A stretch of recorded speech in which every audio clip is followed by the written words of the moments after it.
Vamos então continuar estudando a palavra de Deus. Estamos no finalzinho do capítulo 16, o sétimo flagelo. Eu vou fazer uma pequena revisão de forma rápida e depois a gente concentra no sétimo flagelo. São apenas alguns versículos mais riquíssimos, como toda a palavra de Deus é.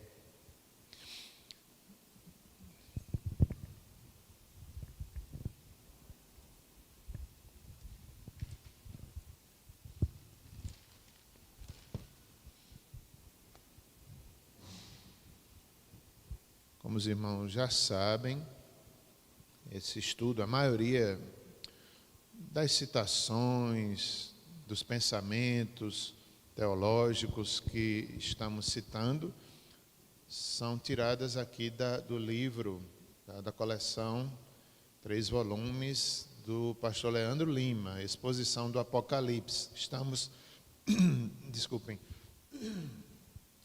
no 3º volume. Vamos fazer a leitura apenas dos versos 17 a 21, o sétimo flagelo. Então, derramou o sétimo anjo a sua taça pelo ar, e saiu grande voz do santuário, do lado do trono, dizendo: Feito está.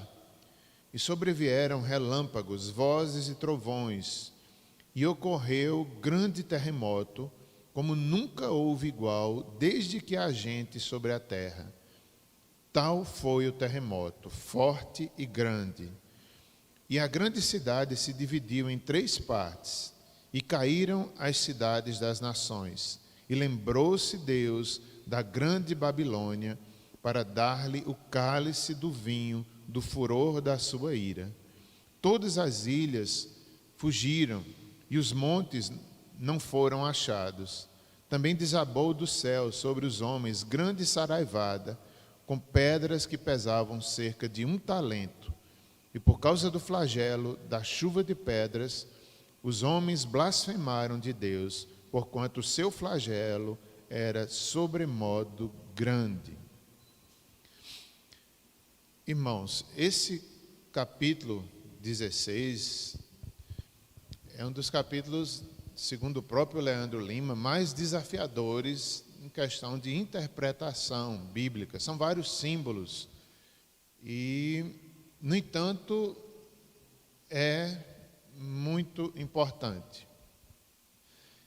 Esse aqui nós temos de forma mais, digamos assim, mais ampla, mais abrangente, o juízo final de Deus, a batalha do Armagedon, que é a segunda vinda de Cristo. E são coisas muito fortes, digamos assim, o tom maior é da justiça, da ira de Deus. Nós podemos lembrar, há muita semelhança aqui com o Monte Sinai, em Êxodo 19, quando o Senhor se revelou ali a Moisés, dando-lhe a lei, os 10 mandamentos. Lembramos que houve trovões, houve relâmpagos, houve vozes. O Senhor falava e o povo tremia. O monte também tremia à presença de Deus. Aqui é algo semelhante, mas não só no monte Sinai, mas é algo abrangente, é toda a terra tremendo, toda a terra diante da santidade e da justiça de Deus. É tão forte os flagelos que virão sobre os ímpios, que realmente é assustador, não para nós, que sabemos que Deus é justo. Foi cantado nessa manhã, grandes são as tuas obras. Aqui nós temos esse grandes são as tuas obras, que está no capítulo 15, aqui nós temos também essa mesma tônica. É justo a punição que Deus está dando. Esse próprio cântico declara isto: as tuas obras são justas, todo-poderoso. Quem não temerá diante disso? Ó Deus todo-poderoso, ó Rei das nações. Aqui também nós vemos quando, no capítulo 16, um dos anjos, ele fala, parece que é não um anjo, fora os 7 anjos que trazem as taças, esse anjo fala, ele brada, como que numa defesa de Deus, dizendo no capítulo 16, verso 5, tu és justo, santo, que julga todas as coisas. O anjo como que defendendo a santidade de Deus, dizendo que os ímpios merecem essa punição.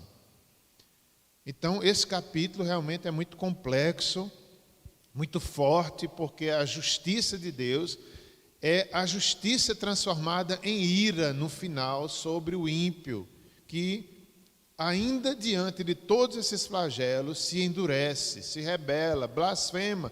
Cada taça aumenta a blasfêmia contra Deus. E aqui nós temos a volta de Cristo, a Magedon, a batalha final contra os inimigos de Deus, os inimigos da igreja. Deus reúne soberanamente todos os inimigos para julgá-los ali juntos na última batalha desta terra. E Cristo voltará nesse instante. Só fazendo uma comparação, é interessante, né? Na hora da maior batalha, da maior luta, da maior perseguição, Cristo voltará nessa hora. E qual é a comparação? É que hoje, né, em cada um de nós, cada cristão, nas nossas lutas, sempre Deus envia seu socorro.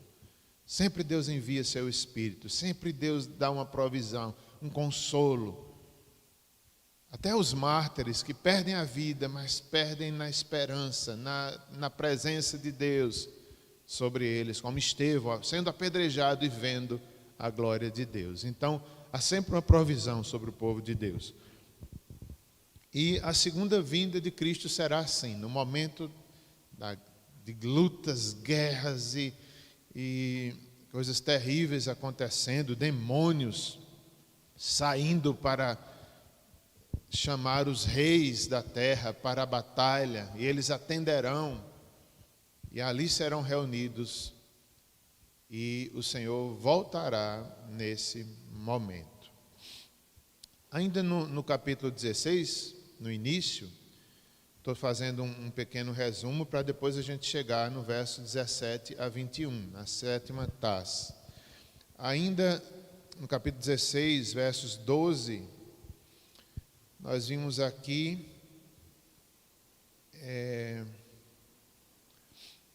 não são várias batalhas, mas uma só.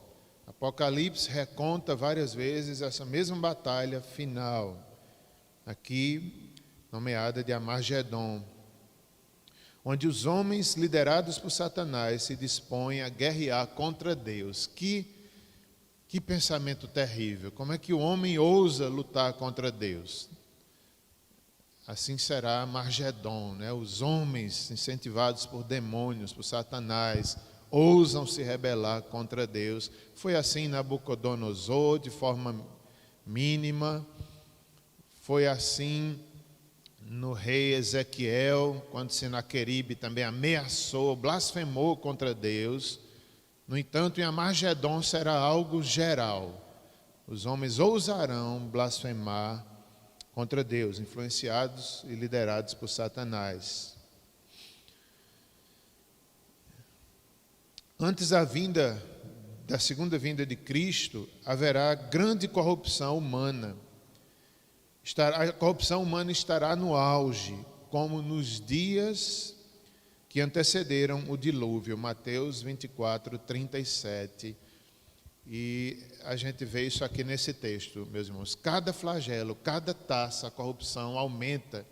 Ao invés de eles se converterem, de se dobrarem, eles vão se endurecendo ali. O ímpio é uma punição terrível para o ímpio, que ainda diante da justiça e da ira de Deus não se dobra. E serão dias de corrupção, de pecado terríveis, só comparado biblicamente aos dias que antecederam o dilúvio.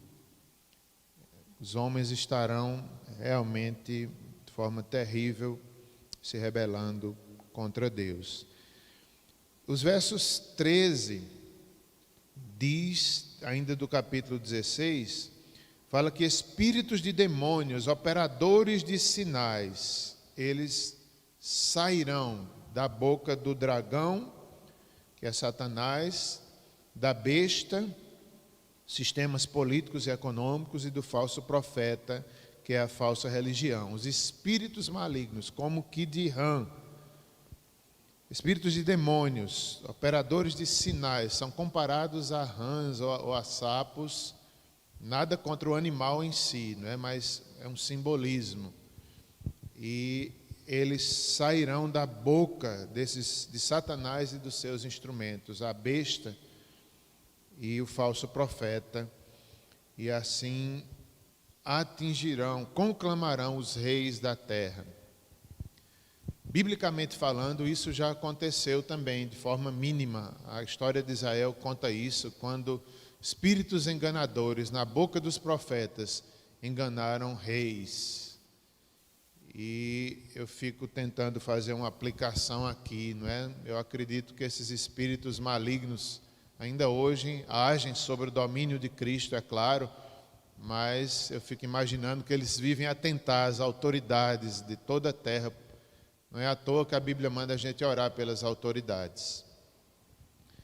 Nessa batalha final vai ser algo gigantesco. Esses espíritos malignos saem a conclamar os reis da terra, e eles atendem, e eles vêm. Assim, verso 15 diz que nós não devemos ser achados nus, ou seja, devemos estar preparados, vigilantes. O Senhor virá num dia que não sabemos, mas nós sabemos que Ele virá e devemos estar preparados, não nus, significa vestidos com a justiça de Cristo. Só assim nós estaremos prontos para esse grande dia, confiados não em nossas obras, mas confiados, vestidos com a justiça de Cristo. Pela fé, pelo que Ele fez, pelo seu sangue derramado, nós somos salvos. Não há condenação para os que estão em Cristo Jesus, para aqueles que têm uma aliança, nova e viva aliança com Cristo Jesus. O Leandro Lima, ele comenta: cuide bem desta roupa, tem que estar limpa e perfeita. É com ela que os crentes escondem a sua vergonha. Então, não sejamos negligentes, sejamos cuidadosos com a justiça de Cristo, com a graça que recebemos. Não negligenciemos tão grande salvação. Nos santifiquemos, nos esforcemos em nos santificar, porque Cristo já nos santificou e exige de nós uma vida santa. Bem, irmãos, chegamos aos versos 17 a 21. Aqui o último flagelo. Diz assim, a 7ª taça, o verso 17: então derramou o 7º anjo a sua taça pelo ar, e saiu grande voz do santuário, do lado do trono, dizendo: feito está. Veja como tudo é muito interessante, né, na palavra de Deus. O 7º anjo sai. Por que ele sai? Porque houve uma ordem de Deus, que os anjos deveriam sair e cumprir, derramar suas taças sobre a terra. Então, anjos obedientes, cumprindo ali o propósito de Deus. Ele derramou a última taça. A 7ª taça é derramada pelo ar. As anteriores foram derramadas sobre lugares, pessoas específicas, como terra, mares, rios, sol, trono da besta e Eufrades. No entanto, essa aqui, ela é derramada pelo ar. É mais abrangente, porque o próprio versículo diz: tudo está feito. Essa frase, tudo está feito, é bem abrangente. Significa a salvação, o plano de Deus foi consumado. Tudo está feito, o momento ali final do julgamento chegou, a segunda volta de Cristo. Tudo está feito. Esse significado do ar, não é? A taça sendo derramada no ar, a gente fica a entender qual o significado disso, né? Qual o simbolismo disso. O anjo derramar a taça da ira de Deus sobre o ar. Leandro diz: pode ser o ar uma referência ao lugar onde habitam os demônios livres. Realmente, Efésios fala sobre isso, né? Efésios 2:2, Satanás é chamado de o príncipe da potestade do ar. Existem potestades e demônios, digamos assim, nos ares, não é? Que influenciam essa terra, que tentam as pessoas, que fazem mal. São demônios, como sempre nós devemos lembrar, enfraquecidos, liderados por Satanás, um anjo que se rebelou contra Deus, já foram vencidos, mas ainda tem uma certa ação nessa terra. E aqui diz que essa taça foi derramada pelo ar. Certamente uma referência que chegou a hora dos demônios receberem a sua merecida punição.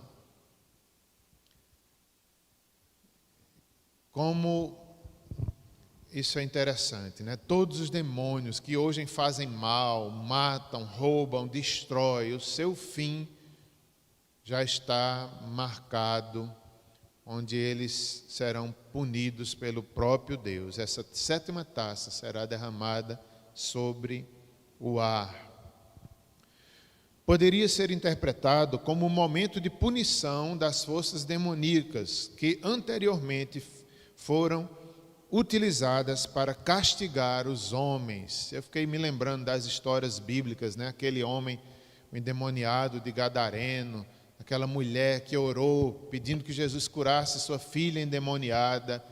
Então, todos esses demônios que atormentam hoje os homens, eles serão punidos na sétima taça, no momento final. Diz ainda esse mesmo versículo: a grande voz do santuário. Saiu uma grande voz do santuário do lado do trono, dizendo: feito está. Então, os estudiosos, Leandro Lima defende isso, que essa voz que sai do santuário é de Jesus. O santuário nesse momento está fechado, não se pode entrar antes que todas as taças sejam derramadas e antes que a justiça de Deus seja completada totalmente. O santuário é a presença de Deus, onde depois será aberto para todo o povo de Deus. Mas aqui ele está fechado, mas uma voz ao lado do trono, por isso que eles acreditam que é Cristo que fala aqui, poderia ser um anjo também, em nome de Deus, em nome de Cristo, mas pelo próprio contexto, pela própria mensagem, feito está, que inclusive parece com aquele brado de Cristo na cruz, quando diz: está consumado, tetelestai, está pago. Aqui é algo que Cristo diz: feito está consumado de forma plena. O tetelestai está plenamente cumprido em toda a criação, sobre todos os demônios. O povo de Deus poderá entrar no santuário depois do julgamento. A grande voz do santuário. O santuário, diz esse versículo, está localizado ao lado do trono, o que reforça a ideia de que é Jesus quem está falando, pois ele ocupa, biblicamente, no Novo Testamento, biblicamente, Jesus ocupa a posição celeste, à direita de Deus Pai. E certamente aqui está apontando para Cristo ou para um anjo falando em nome de Deus. Certamente é Cristo pelo contexto. O conteúdo da fala atesta, está feito, é realidade, está cumprida a salvação. Aponta para o cumprimento pleno das promessas divinas. A realidade completa do grande plano de Deus para a sua igreja e para este mundo. a obra divina está completa na sétima taça. Todas as expectativas do povo de Deus se cumprirão. É uma promessa, é uma realidade que nós desejamos, irmãos. Devemos desejar. Todas as promessas de Deus, nenhuma deixarão de ser cumprida. A obra divina estará completa. Como nós devemos ansiar isso? O dia em que Deus completará o seu plano em nossas vidas, na igreja, nesse mundo, todo mal será destruído. Nós deveríamos pensar muito sobre isso. Nós deveríamos pensar mais nesse grande dia, pensar nas coisas lá do alto. Nós vamos ver ainda nessa aula que um dia todos os poderes dessa terra serão abalados. Todo projeto humano, todo projeto de Satanás um dia ruirá. Por isso nós não devemos confiar nas coisas dessa terra. Nós devemos ansiar. O Senhor cumprirá todas as suas promessas. Aqui aponta para isso. Deus fará a sua obra. Tudo que prometeu ao seu povo, Ele não esqueceu. O foco está no final, na punição do ímpio, a destruição do velho mundo. Irmãos, esse mundo será destruído. Esse mundo será refeito. E como já disse, nós devemos desejar isso. Maranata, vem, Senhor. Está demais, os dias realmente são maus, são semelhantes aos dias de Noé. A gente assiste, a gente vê os sistemas políticos, econômicos, religiosos, cada dia se corrompendo. O nosso desejo é, vem, Senhor, encerrar essa história. Até quando? Nós clamamos igual os mártires clamaram diante de Deus. Até quando, Senhor? O Senhor disse que eles teriam que esperar o juízo final. Para nós também, nós temos que esperar, mas nós devemos ter aquele desejo. Senhor, se dependesse de mim, seria hoje. Vem, Senhor, vem encerrar essa política, vem encerrar essa economia. Vem defender o teu povo que é perseguido neste mundo. Vem, Senhor, julgar os demônios.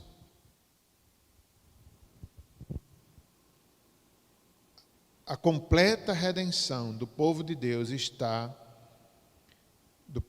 na nova criação. Um dia haverá novos céus e nova terra. A partir desse capítulo em diante, até o final de Apocalipse, nós vamos ver detalhes dessa consumação aqui. Como é que isso vai acontecer? A Nova Jerusalém, como ela descerá dos céus. E assim, nesse capítulo, João não dá muitos detalhes, mas a partir daqui ele vai trazer os detalhes de como tudo isso vai acontecer. A redenção, Deus está nos restaurando em Cristo Jesus. Nós, cada um de nós, cada filho de Deus é uma nova criação. E o Senhor está restaurando todas as coisas, começando pelo seu povo. E um dia céus e terra serão, ou melhor, haverá um novo céu e uma nova terra. Essa terra será destruída, abalada, especialmente seu sistema mundano. Seu sistema, o mundo jaz no maligno e é necessário que seja refeito.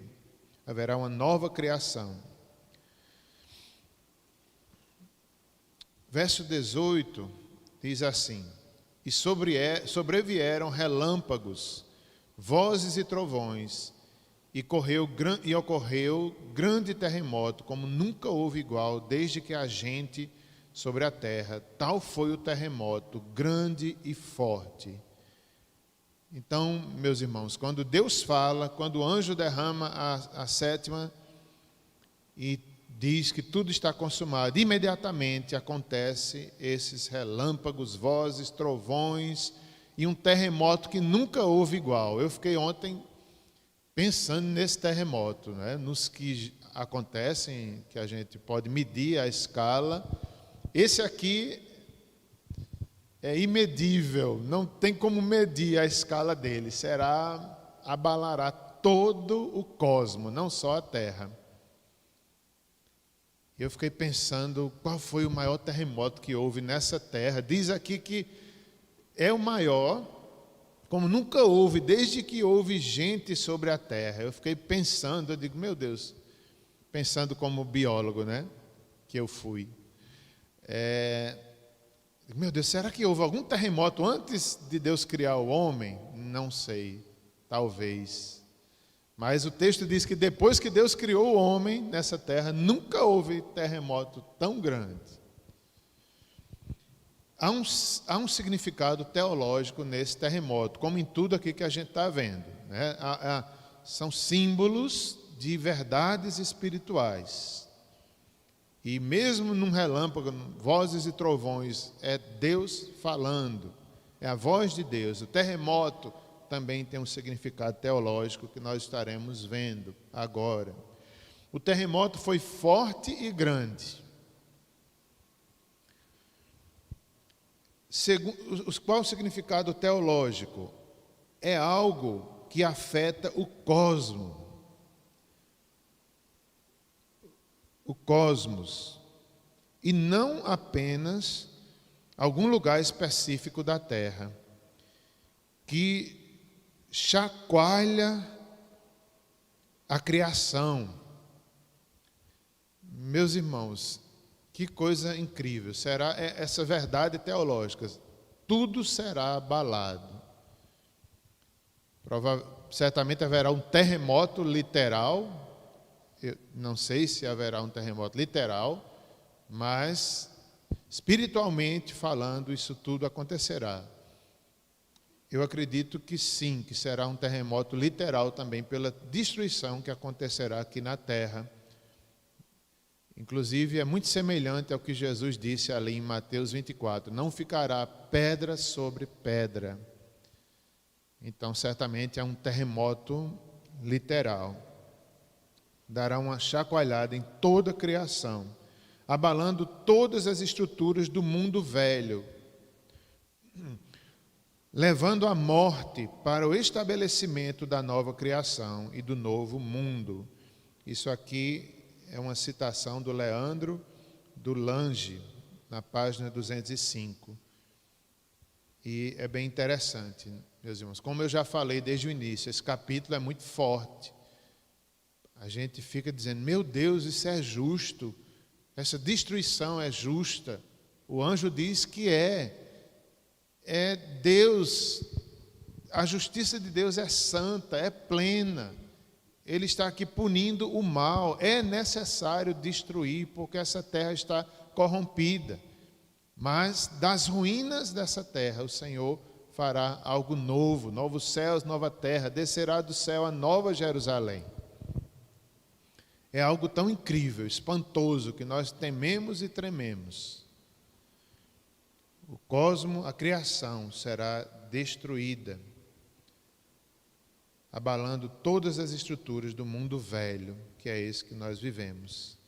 Segundo Pedro, os irmãos em casa, aqui eu não vou abrir, mas os irmãos que desejarem em casa abrirem, podem ver aí, segundo Pedro 3,10, que diz que céu e terra sofrem o abalo da vinda do dia de Deus. Pedro já disse isso, né, que os céus se desfarão. Então, não só Apocalipse, mas o Antigo Testamento fala sobre isso, Pedro fala sobre isso, onde os céus serão abalados na vinda do dia de Deus. Hebreus 12, 26, aquele cuja voz abalou então a terra, agora, porém, ele promete, dizendo, ainda uma vez por todas, farei abalar não só a terra, mas também o céu. O escritor aos Hebreus, também inspirado pelo Espírito Santo, fala sobre esse grande dia, que o Senhor, da última vez, ele abalará a terra de forma definitiva. É algo temível, mas tem o seu lado glorioso para o povo de Deus. O lado negativo é a punição, que é assustadora para o ímpio. E o lado positivo é um recomeço para o povo de Deus, é o cumprimento de todas as promessas. Verso 19 diz: E a grande cidade se dividiu em 3 partes, e caíram as cidades das nações. E lembrou-se Deus da grande Babilônia, para dar-lhe o cálice do vinho do furor da sua ira. Então, logo depois desse terremoto, desses trovões, relâmpagos, há uma consequência muito séria. É a grande cidade, chamada aqui de Babilônia, já mencionada outra vez em Apocalipse. Nos próximos capítulos vai haver mais detalhes sobre a Babilônia. Aqui é citada essa cidade, não é só uma cidade, nós vamos ver isso, que é um sistema, uma representação bíblica muito ampla desse nome Babilônia. Então, logo após esse terremoto final, ali, a Babilônia, ela será dividida, ela será partida, ela cairá em 3 pedaços.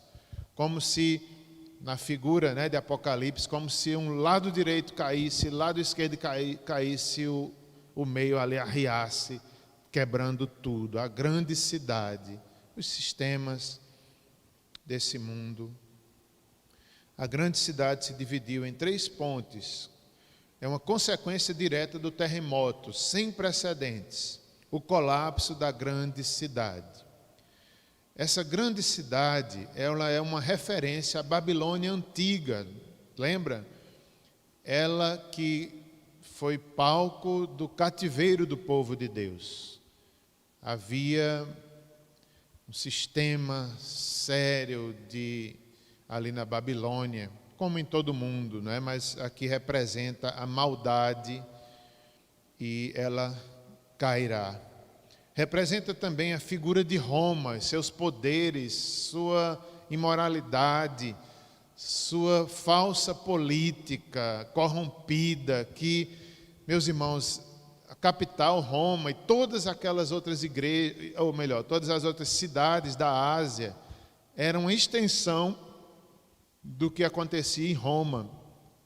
No entanto, Roma recebia os benefícios, os impostos e prosperava economicamente. Então, era como se todo mundo desejasse a glória de Roma e havia ali aquela estrutura de lideranças malignas que escravizavam o povo, que perseguia a igreja. Então, tudo isso aqui está. Para os leitores primeiros de Apocalipse, eles entendiam isso. Era como se Deus dissesse para eles: tudo isso cairá num só momento. Confie em mim, não confie na glória de Roma, nos seus poderes, na sua perseguição. Tudo cairá num só momento. Toda falsa política, toda economia, todos os prazeres, toda sensualidade, idolatria, contrária à palavra de Deus, tudo ficaria aqui. Não valia a pena o povo de Deus, que estava sendo tentado por isso, deixarem de confiar em Cristo para confiar nessas coisas. Aí Apocalipse diz: tudo cairá, a Babilônia cairá, não confie nisso.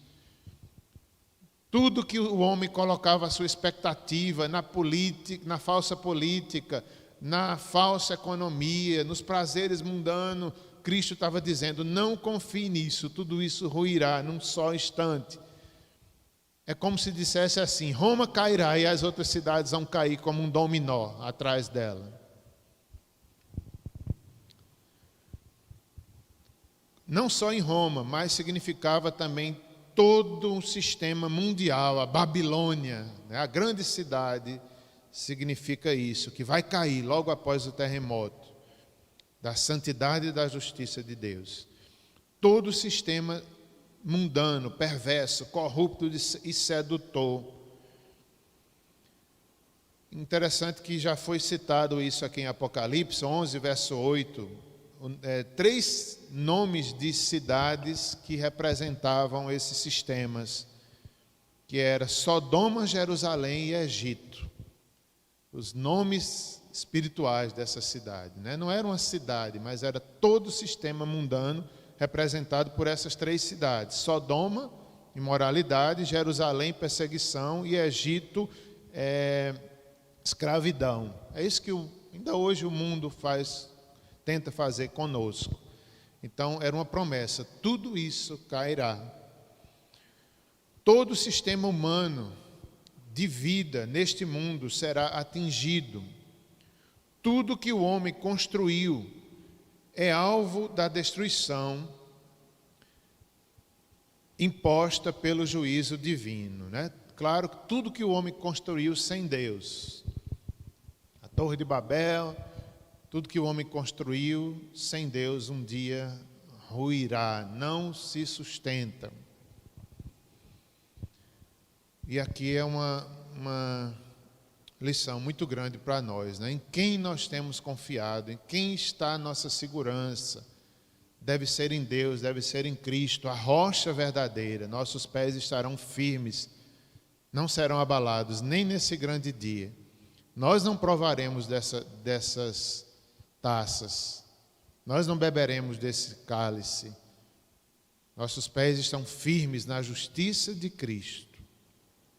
Por isso não devemos colocar nossa esperança em nada do mundo. Tudo que o homem constrói um dia ruirá. O homem não constrói nada que é eterno. A grande cidade se dividiu em 3 partes. A cidade, ou melhor, o mundo todo, todas as estruturas, edificações, entrarão em colapso.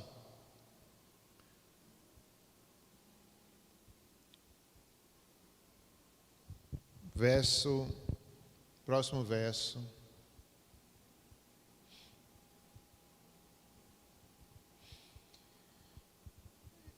Diz que caíram todas as nações, ou melhor, próximo verso não, ainda neste verso 19, finalzinho: caíram as cidades das nações. Mais uma confirmação que ele está falando de algo global, não apenas uma cidade, Babilônia, mas as cidades das nações aqui estão incluídas, é algo global, reforçando a ideia de que essa destruição é global. As cidades dos povos caíram. A relação de Roma com as outras cidades do império, uma interligação que ninguém acreditaria que pudesse ruir. A rede de poder romano, uma rede de conspiração, traição e impiedade, formada por cônsul, procuradores, generais. Ninguém imaginaria que isso pudesse ruir, e ruiu.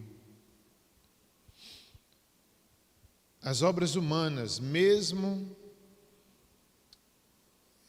parecendo-se eternas, provam-se temporais e frágeis.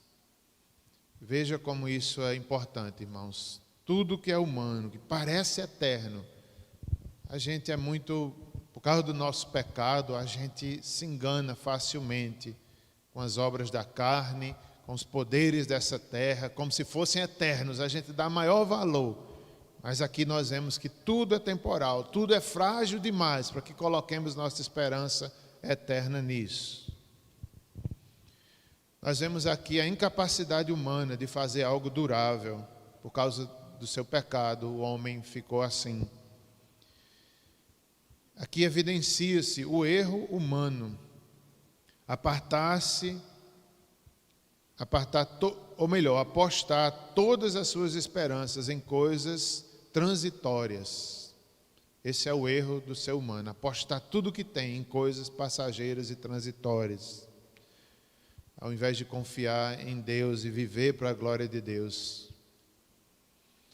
Sobre os escombros deste mundo em ruína, Deus trará uma nova grande cidade, a qual descerá do céu para substituir definitivamente a Babilônia.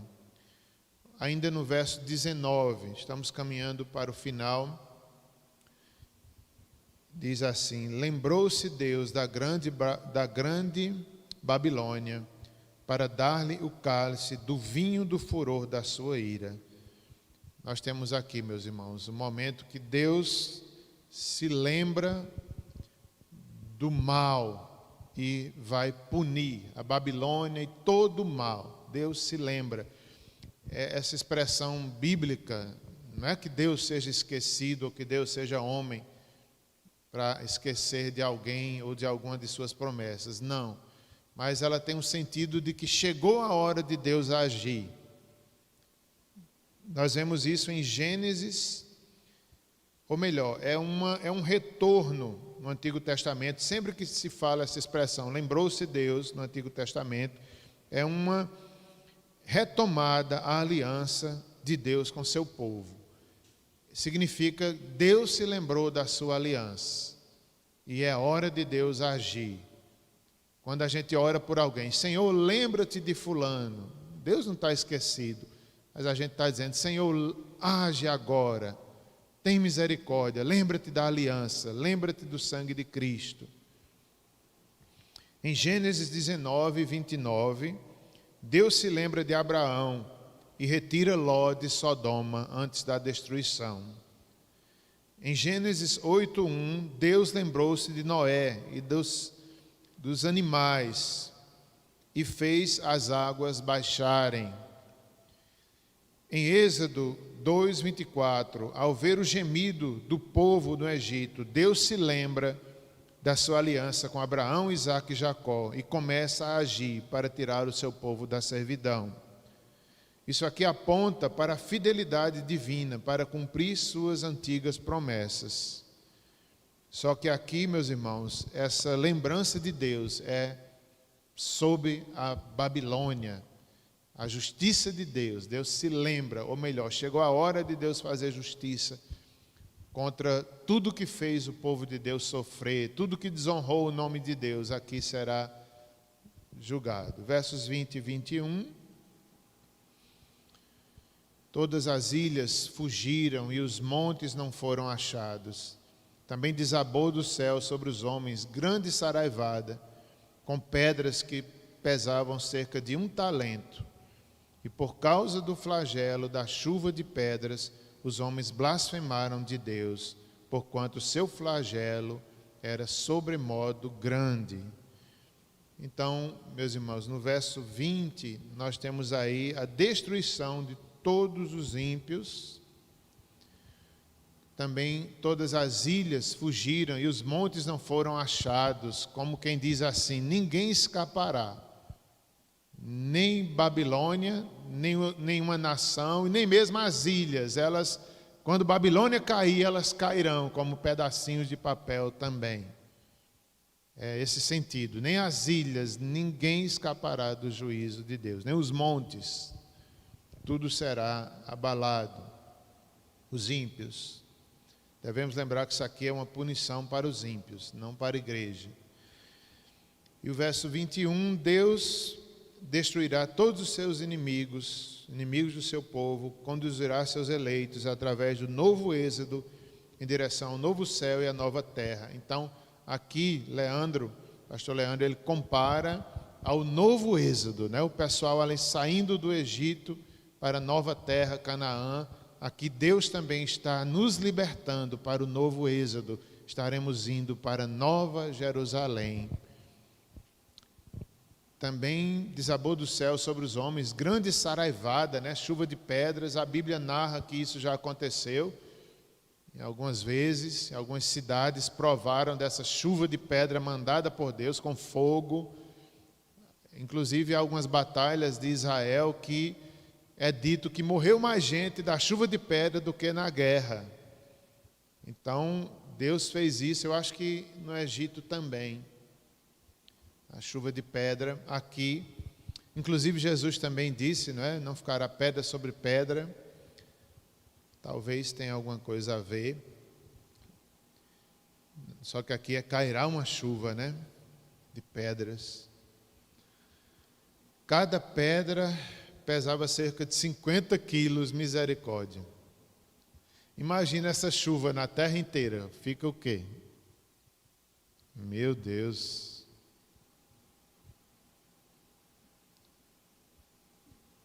Cada grande saraivada com pedras que pesavam cerca de 1 talento, e por causa do flagelo da chuva de pedras, os homens blasfemavam. Veja, meus irmãos, que triste. Mesmo na última taça, a mais dura de todas, os homens continuavam a blasfemar contra Deus, porquanto o seu flagelo era sobremodo grande. Ao invés deles olharem para aquilo e dizer: Deus, tenha misericórdia, Senhor, nós pecamos, nós erramos. Não, eles ficam revoltados contra Deus e achando ruim, que é injusto aquilo que Deus está fazendo. A disposição interna dos ímpios não muda, continua a se rebelar, a blasfemar contra Deus. Vamos finalizar por aqui, meus irmãos. Neto, se tiver algum louvor, poderemos cantar. Vamos fazer uma oração, depois cantaremos um cântico, bênção apostólica e um aviso. Oremos, meus irmãos. Mesmo aí em casa, os irmãos que estão aqui também, vamos pensar em tudo isso e dizer: Maranata, Senhor. Vamos adorar a Deus. Deus é fiel, Ele cumprirá tudo o que prometeu. Ele nos defende, Ele nos defendeu enviando o Seu Filho, Jesus, ao mundo, e Ele nos defenderá sempre. Ó Senhor, enche nosso coração dessa certeza. Ajuda-nos também a não nos enganarmos com esse mundo que ruirá, Babilônia cairá. Que nós confiemos naquilo que é eterno. Que nós todos, Senhor, possamos investir nossa vida em algo sólido, na Tua palavra, nas Tuas promessas. Livra nossos jovens do engano, para que confiem nas coisas passageiras, que eles não confiem no poder político equivocado, nem na economia equivocada, nem nos poderes religiosos equivocados, mas confiemos em Deus, somente na Tua palavra. Deus é fiel. Enche nosso coração de alegria e de temor e tremor. Ai dos ímpios, ai dos rebeldes. Livra-nos dessa rebeldia, Senhor. Enche-nos com Tua palavra. Perdoa nossos pecados. Nós queremos Te adorar. Nós queremos viver para Ti. Em nome de Jesus, amém.